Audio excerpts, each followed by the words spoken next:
Қайырлы күн баршаңызға. Менің каналыма қош келдіңіздер. Бүгін сіздермен үйдегі желінбей қалып қойған нандардан пеште жаңадан піскендей болып шығатын нан салманың түрін және картошканың шоқтай піскендей болып қуырылатын әдіс тәсілдермен бөлісетін боламын. Видеоның соңына дейін қарап, лайк басып, комментарий қалдыруларыңызды сұраймын. Ең алдымен табамызға аздаған май құйып, картошкаларымызды бүтін күйінде қызарғанша қуырып алатын боламыз.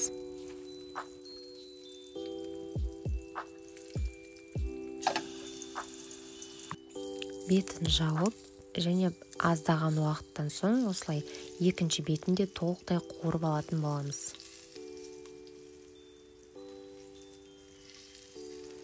Ерекше болып шығады. Далада піскендей, бір шоқта піскендей ерекше дәмді болып шығатыны сөзсіз. Міндетті түрде жасап көріңіздер. Және картошкамызды алған соң, сол майға еттерімізді қуырып алатын боламыз. Қып-қызыл етіп, қызарғанша қуырып аламыз.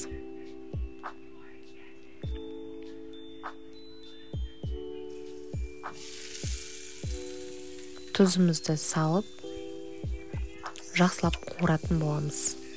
Міне осындай екі беті де толық қызарғанша қып-қызыл етіп тауықтарымызды қуырамыз. Мен үйдегі қалып қойған қазы қарталарды да қосып жібердім, кішкене дәм беру үшін. Оны қосуларыңыз міндетті емес.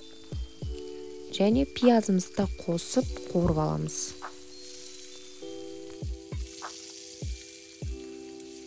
Пиязды да қызарғанша қуырып алатын боламыз.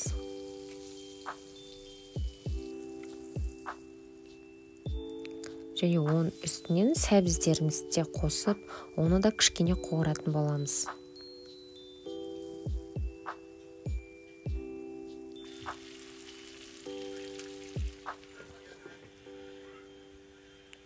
Енді осы уақытта нандарымызды кесіп дайындап алатын боламыз. Ыңғайлы болу үшін, табаға сыйымды болу үшін осылай бірнеше бөліктерге бөліп алдым.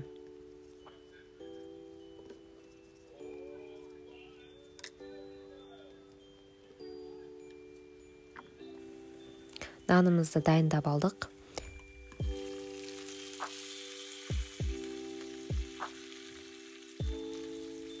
Енді осының үстіне картошкаларымызды салып жайғастырып аламыз.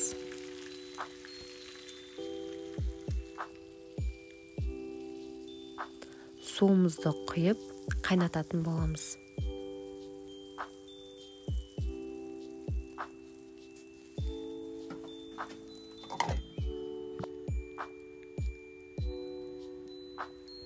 Міне бір қайнаған соң, дәмін көріп, тұзымызды, түрлі дәмдеуіштерімізді қосып аламыз. Мен қара бұрыш пен паприкаларды қосып алдым. Қалауыңыз бойынша кез келген дәмдеуіштерді қоссаңыздар болады.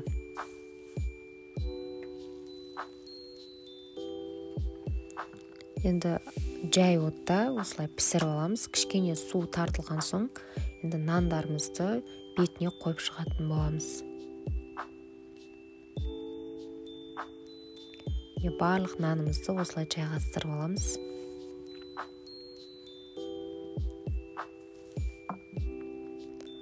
Сол картошканың буына, олар буланып, пеште жаңа піскендей болып, жұп-жұмсақ болып шығады. Кішкене 5-10 минут қана қойсаңыз болғаны. Міне сондай жұп-жұмсақ, пештен жаңа пісіп шыққандай болып шығады. Міндетті түрде осы әдіс тәсілді пайдаланып көріңіздер. Үйдегі қалып қойған нандарды да ысырап етпей осылай пайдалануға болады.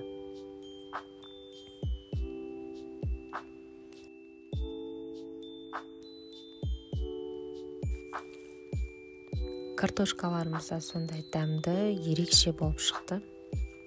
Отбасыма, балаларыма өте қатты ұнады. Сіздер де жасап көріңіздер. Менің YouTube каналыма тіркеліп алыңыздар. Алда ерекше түрлі тағамдармен, тәттілермен бөлісетін боламын. Лайк басып, комментарий қалдыруды да ұмытпаңыздар.